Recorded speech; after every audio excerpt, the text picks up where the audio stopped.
नमस्कार, किसान समाचार में आपका स्वागत है। मैं हूं रेशमा आपके साथ। आइए नजर डालते हैं इस वक्त की हेडलाइंस पर। प्रधानमंत्री नरेंद्र मोदी आज झारखंड दौरे पर 35,700 करोड़ रुपए की विकास परियोजनाओं को किया राष्ट्र को समर्पित। सिंदरी उर्वरक संयंत्र और चतरा सुपर थर्मल पावर परियोजना का किया लोकार्पण। कहा, सिंदरी उर्वरक संयंत्र के जरिए पूरी हुई मोदी की गारंटी। 2047 तक भारत को विकसित राष्ट्र बनाने के लिए सरकार प्रतिबद्ध।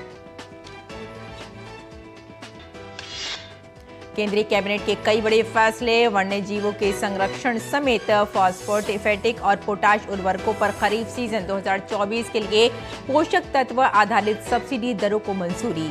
एनबीएस योजना के तहत 3 नए उर्वरक ग्रेड किए गए शामिल।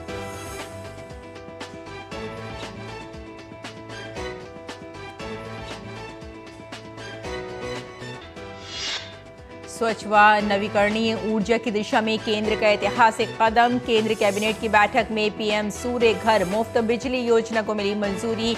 योजना के तहत हर जिले में एक मॉडल सोलर विलेज बनाया जाएगा। 17 लाख लोगों के रोजगार का माध्यम बनेगी।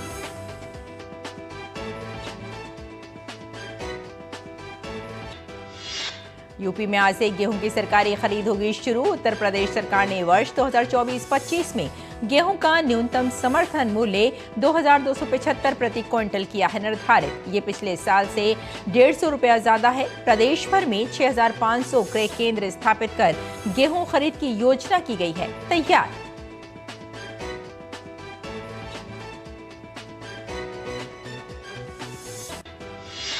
राजधानी दिल्ली में पोषण उत्सव का आयोजन। केंद्रीय मंत्री स्मृति ईरानी और माइक्रोसॉफ्ट के सह संस्थापक बिल गेट्स ने मिलकर पोषण उत्सव नामी कॉफी टेबल बुक को किया लॉन्च। बच्चों को पसंदीदा कार्टून चरित्रों के माध्यम से पोषण के प्रति जागरूक करने का प्रयास।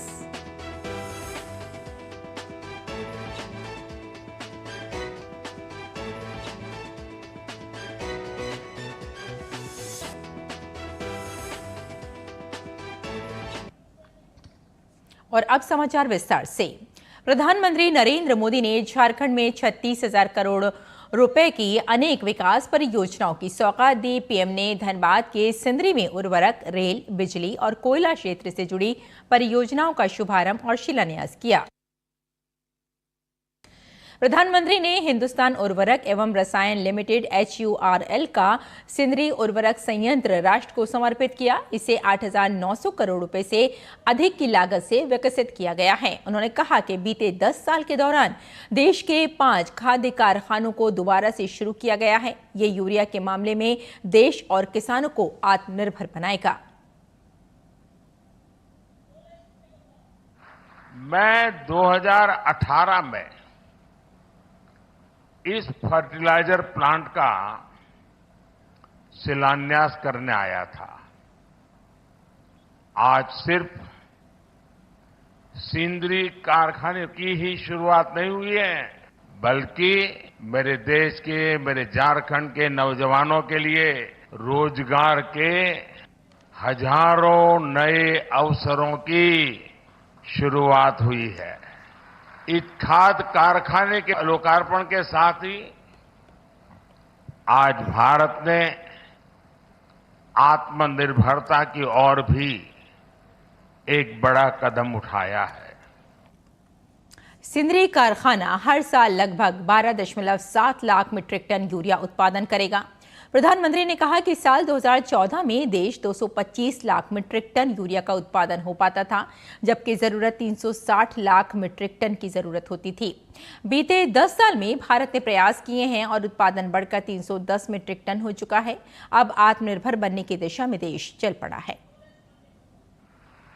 इन 5 प्लांट से भारत 60 लाख मैट्रिक टन से भी ज्यादा यूरिया का उत्पादन कर पाएगा। यानी भारत तेजी से यूरिया के मामले में आत्मनिर्भर होने की तरफ बढ़ रहा है। इससे न सिर्फ विदेशी मुद्रा की बचत होगी, बल्कि वो पैसा किसानों के हित में खर्च होगा। पीएम ने उत्तरी करणपुरा सुपर थर्मल पावर परियोजना चतरा की यूनिट 1 को भी राष्ट्र को समर्पित किया। 7,500 करोड़ रुपए से अधिक की लागत से विकसित इस परियोजना से क्षेत्र में बिजली आपूर्ति में सुधार होगा। पीएम ने कोयला क्षेत्र से जुड़ी परियोजनाएं भी राष्ट्र को समर्पित की। पीएम ने 17,600 करोड़ रुपए से अधिक की अनेक रेल परियोजनाओं का शुभारंभ और शिलान्यास किया। प्रधानमंत्री ने 3 ट्रेनों को हरी झंडी भी दिखाई। इनमें देवघर डिब्रूगढ़ ट्रेन सेवा, टाटानगर और बादाम पहाड़ के बीच MEMU ट्रेन सेवा और शिवपुर स्टेशन से लंबी दूरी की मालगाड़ी शामिल है। आगे बढ़ते हैं। केंद्रीय कैबिनेट ने बड़े फैसले लिए, जिसमें किसानों से लेकर वन्य जीवों पर फैसले लिए गए। तो देश में सेमीकंडक्टर के उत्पादन के लिए भी मोदी सरकार ने बड़ा फैसला लिया है। देश में 3 नए सेमीकंडक्टर प्लांट्स लगाने का फैसला लिया गया है, जिसके सेमीकंडक्टर के क्षेत्र में आत्मनिर्भर बनने में मदद मिलेगी तो रोजगार के अवसर भी बढ़ेंगे। प्रधानमंत्री नरेंद्र मोदी की अध्यक्षता में गुरुवार को कैबिनेट की बैठक हुई, जिसमें एक अहम फैसले के तहत देश में सेमीकंडक्टर फैब स्थापित करने का निर्णय लिया गया। पहला वाणिज्यिक सेमीकंडक्टर फैब प्लांट गुजरात के धौलेरा में लगेगा। इलेक्ट्रॉनिक्स और सूचना प्रौद्योगिकी मंत्री अश्विनी वैष्णव ने बताया कि कैबिनेट ने सेमीकंडक्टर के मैन्युफैक्चरिंग के 3 प्रोजेक्ट के लिए फाइनेंशियल सपोर्ट करने का फैसला लिया है। देश में सेमीकंडक्टर फैब का अप्रूवल देश के लिए बहुत बड़ा निर्णायक मोड़ है ये, और आत्मनिर्भर भारत बनाने की जो संकल्प लिया है प्रधानमंत्री जी ने, उस संकल्प की बहुत बड़ी ये सिद्धि है। इस सेमीकंडक्टर फैब में 50,000 wafer starts per month. Wafer यानी एक ये वेफर है, राइट? तो एक वेफर, ऐसे 50,000 वेफर्स पर मंथ इस फैब में बनेंगे। 3 सेमीकंडक्टर इकाइयों में कुल निवेश 1.26 लाख करोड़ रुपए होने का अनुमान है। इन प्लांट्स से साल में करीब 300 करोड़ चिप बनेंगी। तीनों इकाइयों का निर्माण अगले 100 दिनों के भीतर शुरू हो जाएगा। ये पीएम मोदी के आत्मनिर्भर भारत के संकल्प से संबंधित एक बड़ा निर्णय है। The semiconductor fab dream is actually coming a reality in India, and I can't be happier.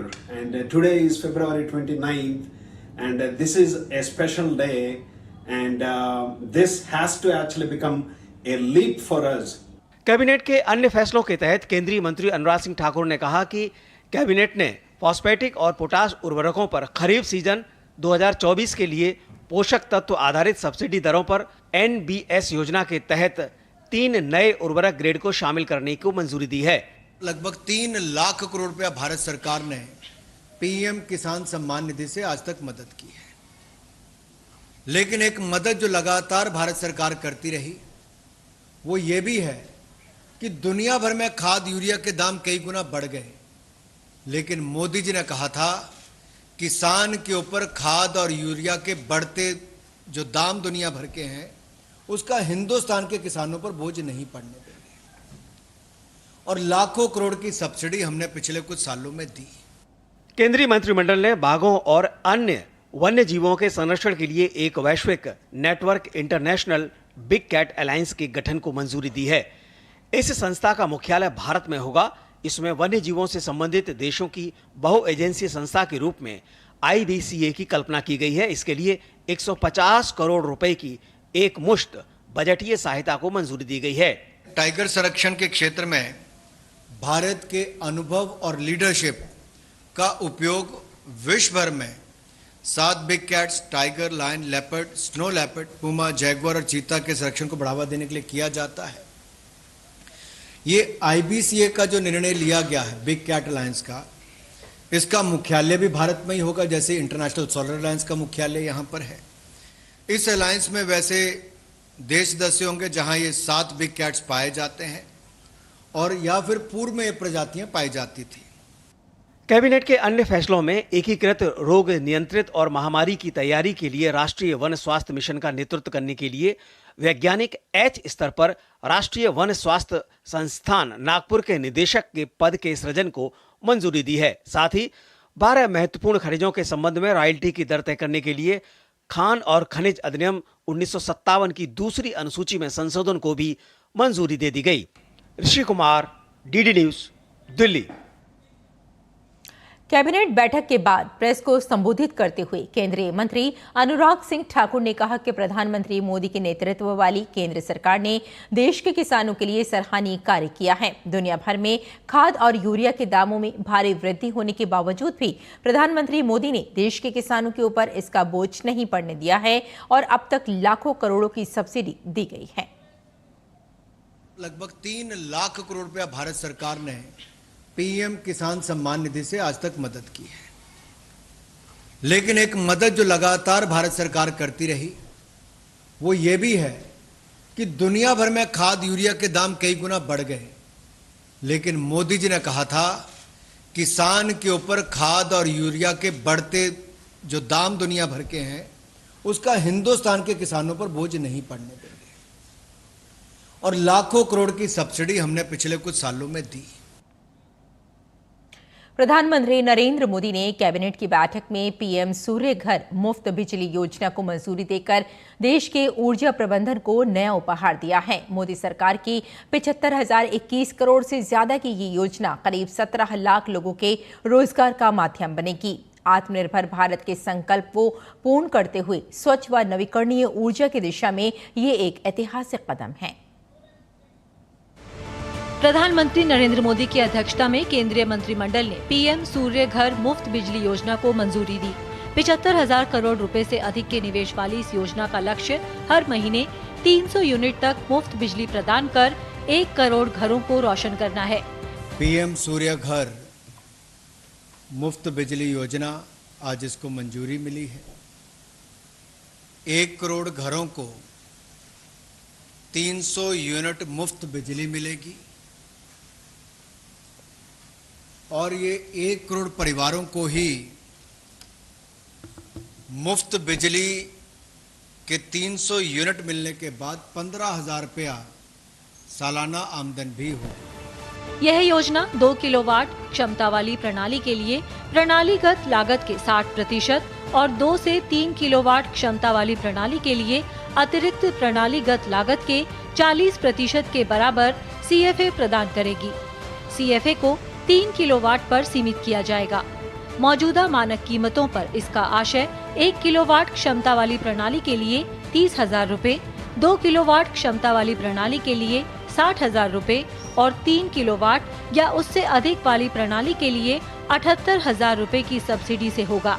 इस योजना में शामिल होने वाले परिवार 3 किलोवाट तक के आवासीय RTS प्रणाली की स्थापना हेतु वर्तमान में लगभग 7% के गारंटी मुक्त कम ब्याज वाले ऋण का लाभ उठाने में सक्षम होंगे। कमर्शियल अथवा इंडस्ट्रियल सेक्टर के लिए भी जो रूफटॉप सोलर है उसको प्रमोट करने के लिए नेशनल पोर्टल पर सिंगल विंडो क्लियरेंस का प्रावधान किया जाएगा। ये सुविधा मिलेगी और MSME जो हमारा लघु सूक्ष्म उद्योग है उसको कम ब्याज पर फाइनेंस प्रोडक्ट को बैंकों के द्वारा उपलब्ध करवाया जाएगा। हर जिले में एक मॉडल सोलर विलेज बनाया जाएगा। पीएम सूर्य घर योजना में कैसे अप्लाई करें? https:/pmsuryaghar.gov.in पर योजना से जुड़ी जानकारियां ले सकते हैं। स्टेप 1, सबसे पहले अपने राज्य, बिजली और वितरण कंपनी का नाम चुनें।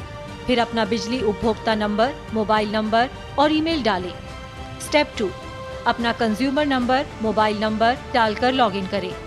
फॉर्म में बताए गए तरीकों से रूफटॉप सोलर पैनल के लिए अप्लाई करें। स्टेप 3, अप्रूवल मिलने के बाद बिजली वितरण कंपनी के साथ रजिस्टर्ड किसी भी वेंडर से प्लांट इंस्टॉल कराएं। स्टेप 4, इंस्टॉलेशन पूरा हो जाने के बाद प्लांट की डिटेल के साथ नेट मीटर के लिए अप्लाई करना होगा। स्टेप 5, पोर्टल से कमिश्निंग सर्टिफिकेट जारी किया जाएगा। स्टेप 6, कमिश्निंग रिपोर्ट मिलने के बाद पोर्टल के जरिए कैंसिल्ड चेक जमा करना होगा। 30 दिनों के भीतर बैंक अकाउंट में सब्सिडी मिल जाएगी। योजना के माध्यम से शामिल घर बिजली बिल बचाने के साथ साथ डिस्कॉम को अधिशेष बिजली की बिक्री के माध्यम से अतिरिक्त आय अर्जित करने में सक्षम होंगे। यह योजना विनिर्माण, लॉजिस्टिक्स, आपूर्ति श्रृंखला, बिक्री, स्थापना, O&M और अन्य सेवाओं में लगभग 17 लाख प्रत्यक्ष नौकरियां पैदा करेगी। Bureau report, DD news. और आइए अब जानते हैं मंडी भाव के बारे में।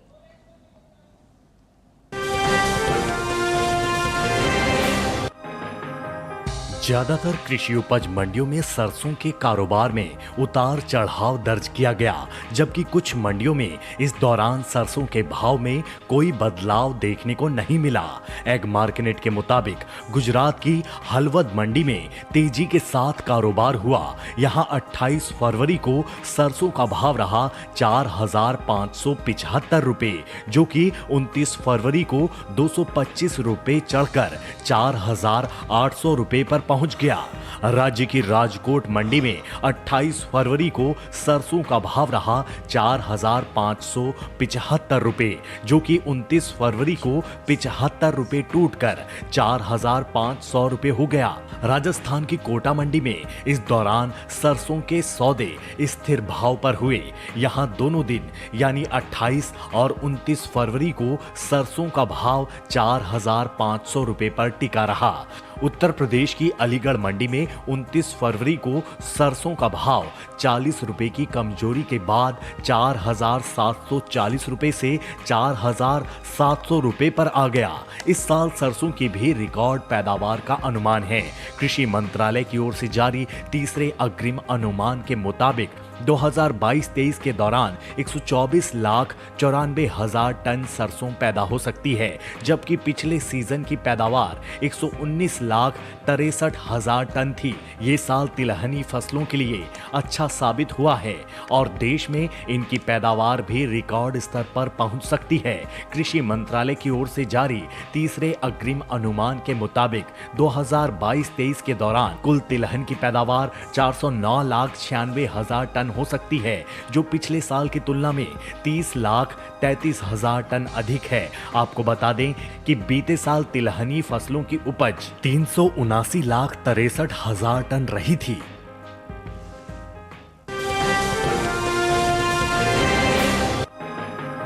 इन दिनों देश की ज्यादातर मंडियों में प्याज की आवक सामान्य देखने को मिल रही है। गुरुवार को प्याज के सौदों में मिला जुला रुख देखने को मिला। हाजिर भाव की बात करें, एग मार्केट के मुताबिक गुजरात की धोराजी मंडी में 28 फरवरी को प्याज का भाव रहा 1,250 रुपए। 29 फरवरी को इसका भाव 50 रुपए टूटकर 1,200 रुपए हो गया। महाराष्ट्र की पुणे मंडी में 28 फरवरी को प्याज का भाव रहा 1,200 रुपए, जो कि 29 फरवरी को 300 रुपए गिरकर 900 रुपए हो गया। पंजाब की जलालाबाद मंडी में 28 फरवरी को प्याज का भाव रहा 1,700 रुपए, जो कि 29 फरवरी को 100 रुपए चढ़कर 1,800 रुपए पहुंच गया। राजस्थान की जोधपुर मंडी में बीते 2 दिनों के दौरान प्याज के भाव स्थिर रहे। यहां 28 और 29 फरवरी को प्याज बिना किसी फेरबदल के 1,200 रुपए पर बिकी। उत्तर प्रदेश की गाजियाबाद मंडी में 28 फरवरी को प्याज का भाव रहा 1,860 रुपए, जो कि 29 फरवरी को 40 रुपए चढ़कर 1,900 रुपए पर पहुंच गया। इस साल घरेलू स्तर पर प्याज की उपज में कमी देखने को मिल सकती है। कृषि मंत्रालय की ओर से बागवानी फसलों के लिए जारी पहले अग्रिम अनुमान के मुताबिक देश में प्याज की उपज बीते साल से 68 लाख टन कम होने की उम्मीद है। साल 2022-23 के दौरान प्याज की कुल उपज 31.01 मिलियन टन रहने का अनुमान जताया गया है, जबकि बीते साल की समान अवधि के दौरान प्याज की पैदावार 31.69 मिलियन टन रही थी। वहीं इसका असर कृषि उपज मंडियों में प्याज के बाजार भाव पर पड़ सकता है। बात सब्जियों के निर्यात की करें तो एपीडा की ओर से जारी ताजा आंकड़ों के मुताबिक साल 2023-24 के दौरान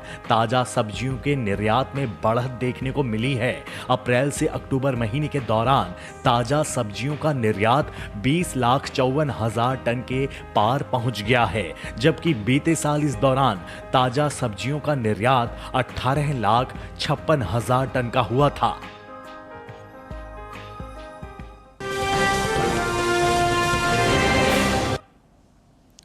और आइए अब जानते हैं कि किसान इस मौसम में कैसे रखें अपनी खेती का ख्याल।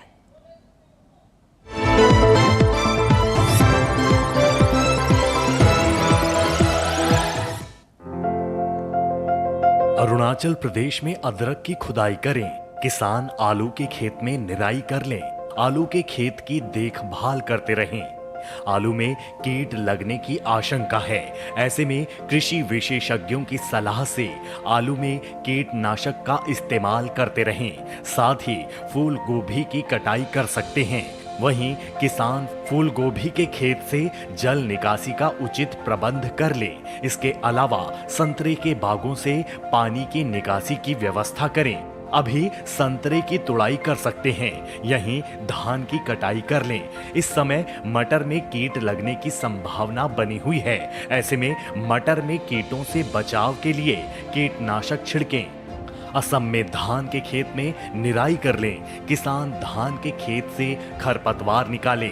धान की रोपाई भी करें। यहाँ केले की रोपाई के लिए खेत तैयार कर सकते हैं। असम में टमाटर के खेत की देखभाल करें। इसके साथ ही आलू के खेत की देखभाल करते रहें। अभी मूंग की खेती के लिए खेत तैयार करें। इसी तरह उड़द की खेती के लिए खेत तैयार कर सकते हैं। वहाँ नारियल की बुआई के लिए समय उपयुक्त है। असम में सरसों के खेत में सिंचाई करते रहें। इसके अलावा भिंडी की खेती के लिए खेत तैयार कर लें। इस समय फूल गोभी की कटाई कर सकते हैं। साथ ही किसान पत्ता गोभी की भी कटाई करें।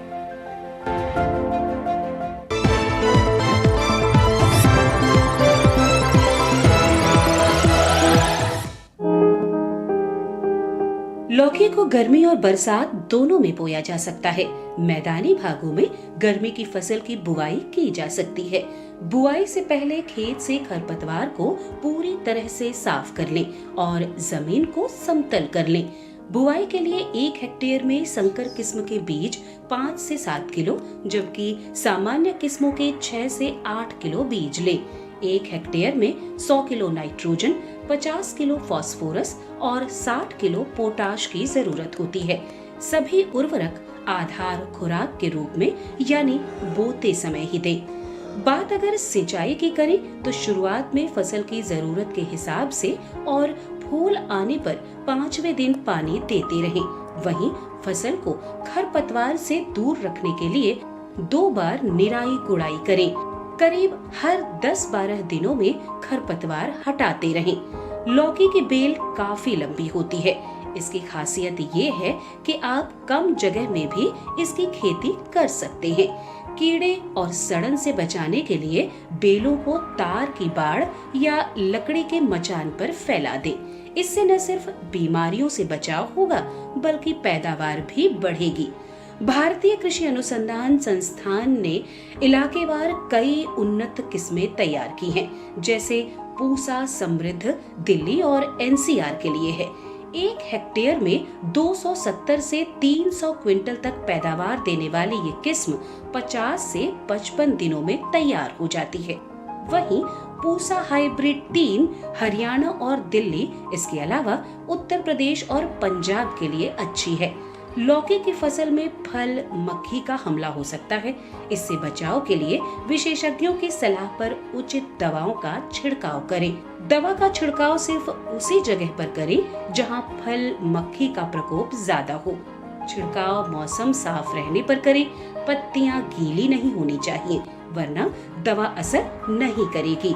जरूरत के हिसाब से दवा की मात्रा घटा या बढ़ा सकते हैं।